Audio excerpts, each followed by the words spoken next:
Lebih percaya saksi yang tidak terkait sama sekali atau keterangan Danu yang sejak awal mengarang.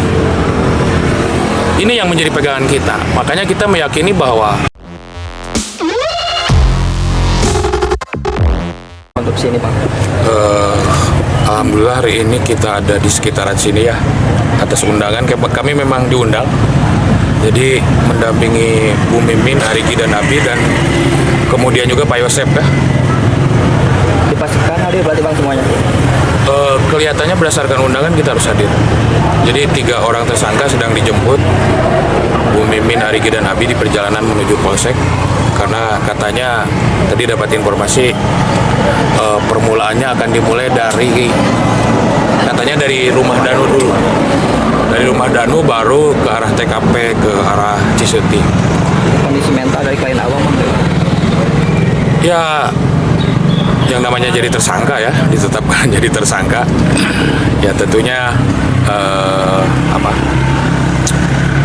terutama keluarga Bu Mimin, Arigi dan Abi ya cukup merasa shock juga ya, merasa khawatir karena memang mereka masih meyakini dan sampai hari ini meyakini bahwa mereka tidak pernah terlibat apa yang terjadi di tanggal 17 Agustus 2021 malam.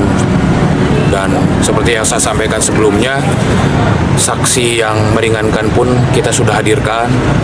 Insya Allah bahkan dalam waktu dekat juga pra-peradilan sudah kita daftarkan, tinggal nunggu jadwal sidang. Teman-teman bisa ngecek di Pengadilan Negeri Bandung, kalau tidak salah permohonannya nomor 18. Jadi kita uji penetapan tersangka yang dilakukan oleh pihak Polda Jabar berkaitan dengan 2 alat bukti yang mereka jadikan dasar untuk penetapan tersangka Arigi, Abi, dan Bu Mimin. Kita masih meyakini hadirnya Padil, kemudian Ramdan di bawah tekanan di BAP itu secara psikologis ya tetap tidak berubah, bahwa memang Ramdan, Padil itu menemani Arigi semalaman dari jam setengah 10 sampai jam setengah 9 pagi. Jadi bagaimana keterangan Danu menyatakan kalau Arigi adalah seorang pelaku dan bagian dari pelaku.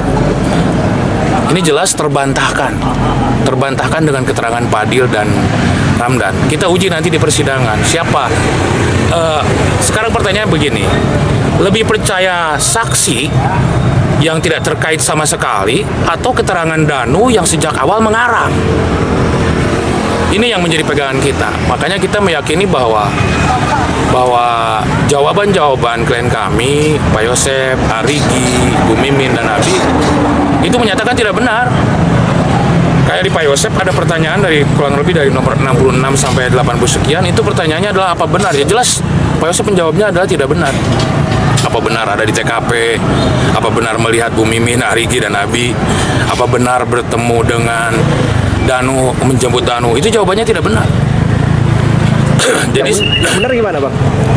Yang benar, Pak Yosep pada malam hari itu ada di rumah Bu Mimin, sama seperti keterangan awal, tidak berubah.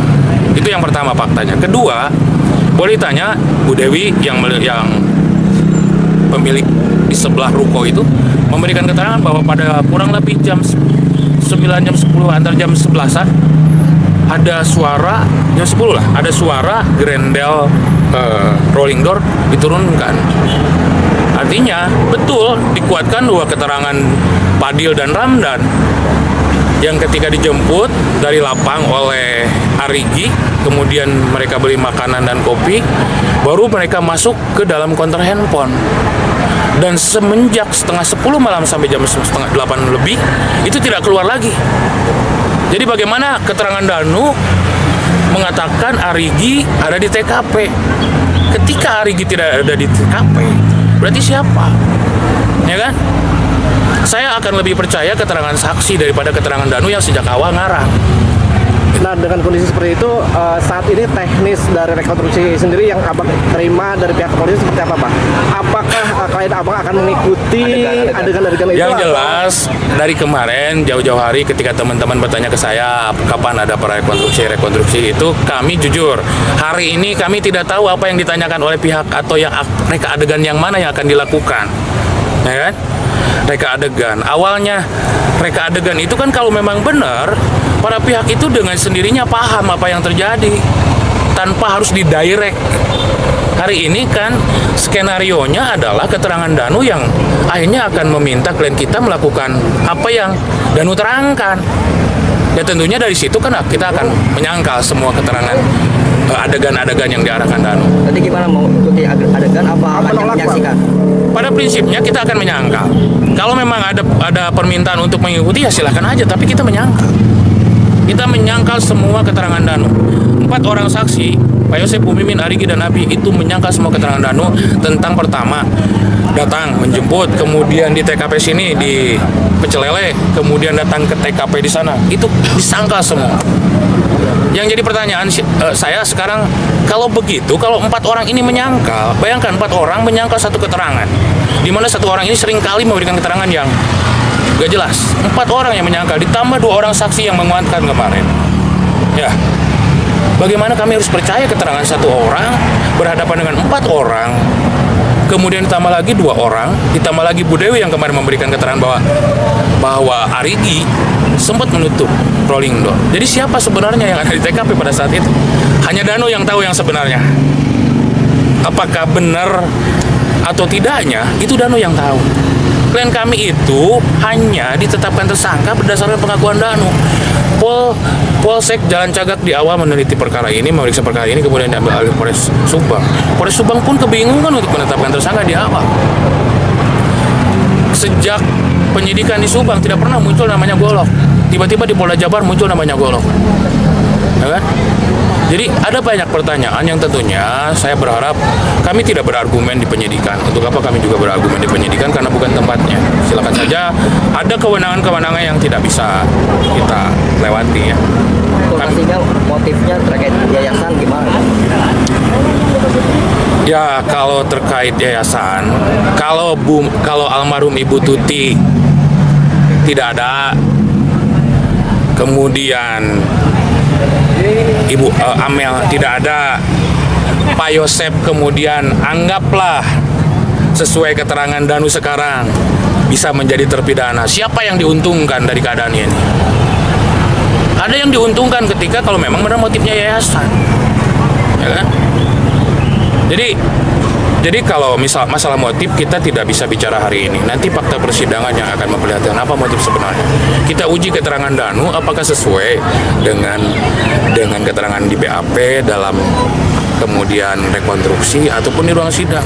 Ruang sidang jauh lebih bebas dibandingkan ini. Ya, siapapun bisa bertanya nanti, dan siapapun pada di sana si terperiksa harus menjawab. Ya, kalau di sini terus terang kami dari pihak tim penasihat hukum, kami tidak akan banyak berargumen kecuali teman-teman nanya. Belum lagi jam kematian yang simpang siur hari ini. Berdasarkan prarekonstruksi kemarin katanya jam kematian antara jam 12-an, ya kan? Sementara jauh-jauh hari dokter Hasri menyatakan perkiraan di antara jam 2 dan 4. Artinya perkiraan itu berdasarkan secara ilmiah. Masa kita percaya keterangan Danu dibandingkan dengan keterangan dokter Hasri? Itu satu. Kemudian saya dapat informasi juga. Kita tahu di awal-awal bahwa ada bercak darah itu di belakang. Melalui pintu belakang, untuk makanya mobil itu dibalikan adalah bercak darahnya di belakang. Kenapa tiba-tiba saya dengar di prarekonstruksi itu membawa jenazah lewat depan?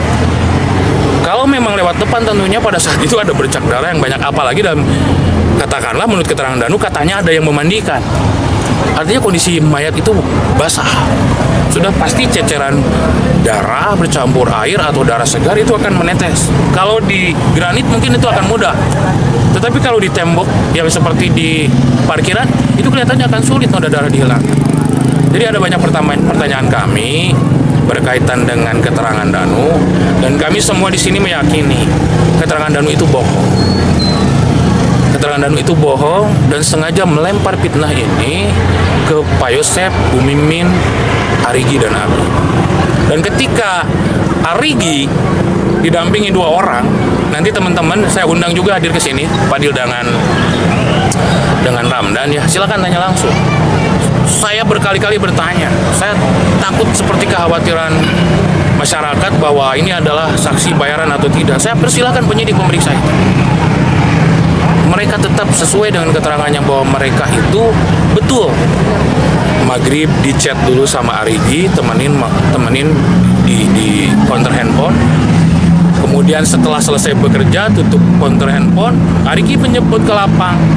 Pada saat yang bersamaan juga Arigi mengajak Ramdan. Kemudian mereka malam hari itu nginep di TKP. Bagaimana Arigi ada di TKP? Sesuai dengan keterangan Danu. Atau mungkin Ariginya ada dua. Atau memang ada Arigi yang lain yang disebutkan oleh Danu sebagai Arigi. Ada banyak pertanyaan yang mungkin sekali lagi teman-teman sabar, nanti adegan-adegan apa saja yang akan dipertunjukkan Danu nanti, supaya klien kami memerankan.